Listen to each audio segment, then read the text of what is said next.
इस पार्ट के स्टार्टिंग में हम देखते हैं जून के डैड जून को जबरदस्ती ले जाते हैं क्योंकि उनको सब कुछ पता चल गया होता है। जी वॉन जून के जाने से बहुत ज्यादा सैड होती है और काफी ज्यादा रोती है। अब यहाँ से 1 महीना बीत जाता है। तैहू ने किसी का मर्डर भी किया था जिसकी वजह से उसके ऊपर मर्डर केस भी चल रहा है। वही जी वॉन टेरेस पर खड़ी होकर फेरी को देख रही होती है। वही नीचे हायंग उसको देखकर कहती है कि वो हर रोज ऐसा क्यों करती है। तो सैंगजी कहता है क्योंकि लास्ट टाइम वो जून से वहीं पर मिलने वाली थी। हायंग कहती है कि जी वॉन आजकल बहुत ज्यादा अजीब बिहेव कर रही है। वो बहुत ज्यादा खाना खाती है और बिना वजह डांस करती रहती है जबकि उसको डांस करना भी नहीं आता है। वो हर वक्त कुछ न कुछ करती ही रहती है। सैंगजी कहता है उसको जून की याद न आए इसके लिए वो खुद को बिजी रख रही है। यहाँ पर हमें पता चलता है कि 1 महीने से जून की कोई खबर नहीं आई है क्योंकि जून की मॉम ने उससे उसका फोन ले लिया होता है और साथ ही बहुत ही टाइट सिक्योरिटी लगा रखी होती है ताकि जून फिर से भाग ना सके।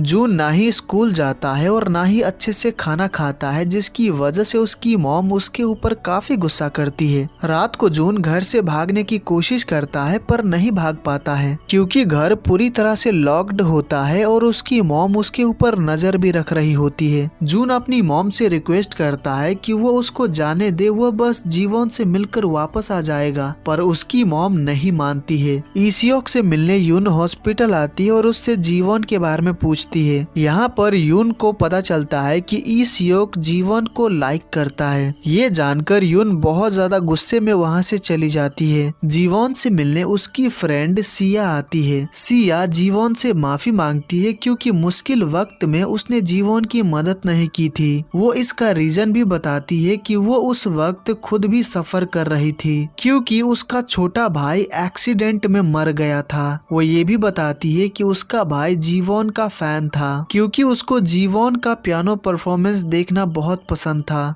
वो अपने भाई जीहुन का फोटो उसको दिखाती है तो एक फोटो में जीहुन जून के साथ होता है जिससे जीवोन को पता चल जाता है कि यही जून का बेस्ट फ्रेंड था जो कि मर चुका है। जीवोन को समझ आ जाता है कि जून उसको पहले से ही जानता था। जून और जीवोन एक दूसरे को काफी ज्यादा मिस करते रहते हैं। जीवोन को सैड देखकर हायंग और सैंगजी को अच्छा नहीं लगता है तो वो दोनों जून से मिलने के लिए सियोल पहुँच जाते हैं पर जून की मॉम उन दोनों को जून से नहीं मिलने देती है। तो सैंगजी गेट पर चढ़कर अंदर जाने का सोचता है पर तभी एम्बुलेंस की आवाज आती है। उन दोनों को लगता है कि शायद पुलिस आ गई है, इस वजह से वो दोनों छिप जाते हैं। एम्बुलेंस में जून को ले जाया जाता है जो देखकर वो दोनों सोच में पड़ जाते हैं कि जून को क्या हुआ है। यही जानने के लिए वो दोनों एम्बुलेंस का पीछा करते हैं। हॉस्पिटल में सैंगजी जून से छिपकर मिलता है तो हमें पता चलता है कि जून नाटक कर रहा था, वो बिल्कुल ही ठीक है। वो सैंगजी से कपड़े चेंज कर लेता है और हॉस्पिटल से छिपकर निकल जाता है। वहीं सैंगजी उसकी जगह बेड पर लेट जाता है। रात को जी वॉन लाला लैंड में पियानो बजा रही होती है और काफी सैड होती है। उसी वक्त वहाँ पर जून आ जाता है जिससे जी वॉन काफी खुश हो जाती है। जून जब जी वॉन को साइकिल से लेकर जा रहा होता है तो जी वॉन काफी ज्यादा रो रही होती है पर ये उसके खुशी के आंसू होते हैं। फिर वो दोनों एक जगह पर आकर बैठकर बात करने लगते हैं। यहाँ पर जून उसको सब कुछ बता देता है कि उसने अपनी उम्र को लेकर क्यों झूठ बोला था, वो घर से क्यों भागा था और उसके दोस्त के साथ क्या हुआ था और ये सभी बातें उससे छुपाने के लिए वो जीवन से माफी भी मांगता है और जीवन उसको माफ भी कर देती है। पर वही हॉस्पिटल में सैंगजी पकड़ा जाता है। जून की मॉम बहुत ज्यादा गुस्से में होती है। हायंग कहती है अगर आप उसको घर में कैद करके नहीं रखती तो ये नौबत ही नहीं आती। तभी जून जीवन के फोन से अपनी मॉम को कॉल करता है और उनसे कहता है कि वो घर वापस आ जाएगा, इसीलिए वो चिंता ना करे। ये सुनकर उसकी मॉम काफी हैरान रह जाती है पर वो काफी खुश भी होती है कि वो वापस आ जाएगा। जून ने जीवोन के कहने पर फोन किया था और घर भी वापस जाने वाला है।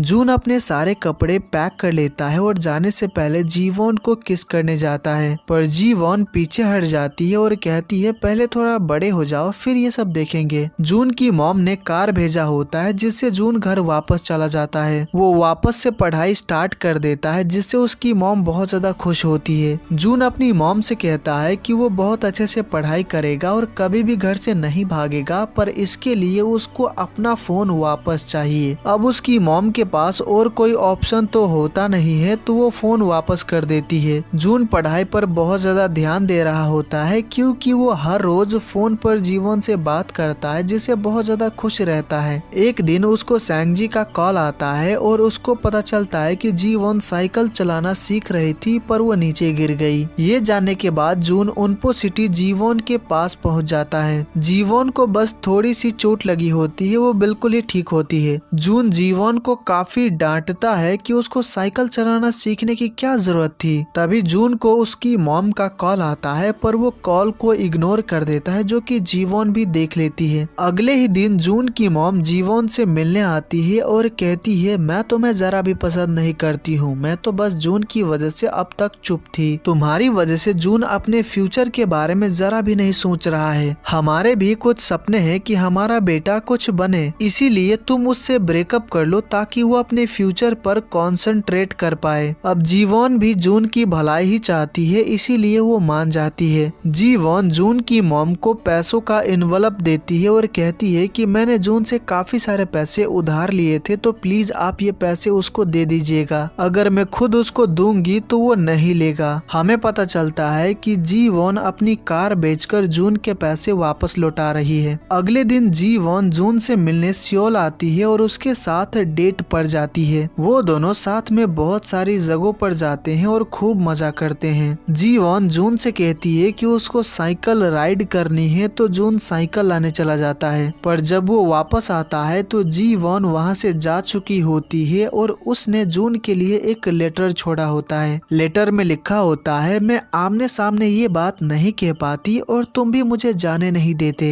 मैं जानती हूँ कि तुम मुझसे बहुत ज्यादा प्यार करते हो और मैं भी करती हूँ, पर मैं चाहती हूँ कि तुम अपनी पढ़ाई पर फोकस करो और सक्सेसफुल बनो। इसीलिए फिलहाल मैं तुमसे ब्रेकअप कर रही हूँ, पर इसका मतलब ये नहीं है कि हम कभी नहीं मिलेंगे, हम दोबारा जरूर मिलेंगे, इसीलिए अपना ख्याल रखना। अगले सीन में हम ई सियोक और जीवन को देखते हैं। ई सियोक उसको बता देता है कि वो उसको उसके ग्रेजुएशन सेरेमनी वाले दिन से ही जानता है। जब से वो उससे मिला है बहुत ज्यादा खुश रहने लगा है, जिसके लिए वो जीवन को थैंक्स भी कहता है। जीवन कहती है मुझे पता है कि आप ही डोडो सोलसोल लाला सोल हैं। ये सुनकर ई सियोक शॉक्ड हो जाता है। अब यहाँ से 6 महीने बीत जाते हैं। जून हेल्थ चेकअप के लिए हॉस्पिटल आया होता है तो उसको पता चलता है कि ई सियोक और जीवन की आज शादी होने वाली है। ये जानकर वो शॉक्ड जाता है और जल्दी से उनपो सिटी के लिए निकल जाता है। ई सियोक और जीवन की शादी हो रही होती है तभी वहाँ पर जून पहुँच जाता है और जीवन को लेकर वहाँ से भाग जाता है। बाद में जून को पता चलता है कि हायंग और सैंगजी वेडिंग प्लानर का बिजनेस स्टार्ट करने वाले हैं, तो उसी के लिए वो लोग प्रमोशनल वीडियो शूट कर रहे थे। ई सियोक और जीवन की सच में शादी नहीं हो रही थी। ये सब जानने के बाद जून बहुत ज्यादा एम्बैरेसिंग फील करने लगता है और कहता है अब ऐसा हो ही गया है तो हम ये मान लेते हैं कि हमारी शादी हो गई है। तो जीवन कहती है कि उसको ऐसी शादी नहीं करनी है। वो दोनों यहाँ पर साथ में काफी वक्त बिताते हैं और बहुत ज्यादा एंजॉय करते हैं। जून जीवन के करीब आता है और कहता है तुम्हें नहीं लगता कि मैं थोड़ा बड़ा हो गया हूँ? फिर वो जीवन को किस करता है। कहानी फिर से 6 महीने पीछे चली जाती है। जीवन को पता चलता है कि ई सियोक डोडो सोलसोल लाला सोल नहीं है। डोडो सोलसोल लाला सोल ने पियानो भेजा था तो वो दोनों उसी जगह पर जाते हैं जहाँ से पियानो भेजा गया था ताकि पता लगा सके कि वो कौन है, पर उनको नहीं पता चलता है। इसीलिए वो दोनों डेविड से मिलते हैं और उसको पता लगाने को कहते हैं। Now back to the present. David बहुत ज्यादा मेहनत करके पता लगा लेता है कि डोडो सोलसोल लाला सोल मिस्टर पार्क हैं। जब ये बात जीवन को पता चलता है तो वो जल्दी से मिस्टर पार्क के पास जाने लगती है। मिस्टर पार्क गार्डनिंग कर रहे होते हैं पर तभी अचानक वो बेहोश हो जाते हैं। जीवन जब मिस्टर पार्क को देखती है तो जल्दी से एम्बुलेंस को कॉल करती है। हॉस्पिटल में उसको पता चलता है कि मिस्टर पार्क को हार्ट अटैक आया था। मिस जिन मिस्टर पार्क के बेटे को उनके कंडीशन के बारे में इन्फॉर्म कर देती है तो उनका बेटा वहाँ पर पहुँच जाता है। जीवन जून को भी फोन करके मिस्टर पार्क के बारे में बता देती है और कहती है कि वो अब ठीक है तो उसको आने की जरूरत नहीं है। हायंग और सैंगजी का बिजनेस चल पड़ता है। उनको ऑर्डर्स आने शुरू हो जाते हैं क्योंकि जून की वजह से उनका वीडियो बहुत ज्यादा वायरल हो चुका होता है। इससे हायंग और सैंगजी बहुत ज्यादा खुश होते हैं। फिर फिर हम जून को देखते हैं जो कि जीवॉन के लिए रिंग खरीदने आया होता है। तभी वहाँ पर एक लड़की आती है और कहती है कि मैंने तुम्हें ढूंढ लिया, और यहीं पर ये पार्ट खत्म हो जाता है। तो गाइज ये वीडियो आपको कैसी लगी मुझे लाइक, डिसलाइक एंड कमेंट्स के थ्रू जरूर बताइएगा, और आगे के पार्ट्स की एक्सप्लेनेशन देखने के लिए चैनल को सब्सक्राइब कर लीजिएगा। तो मैं मिलता हूँ आपसे अगले वीडियो में। Take care,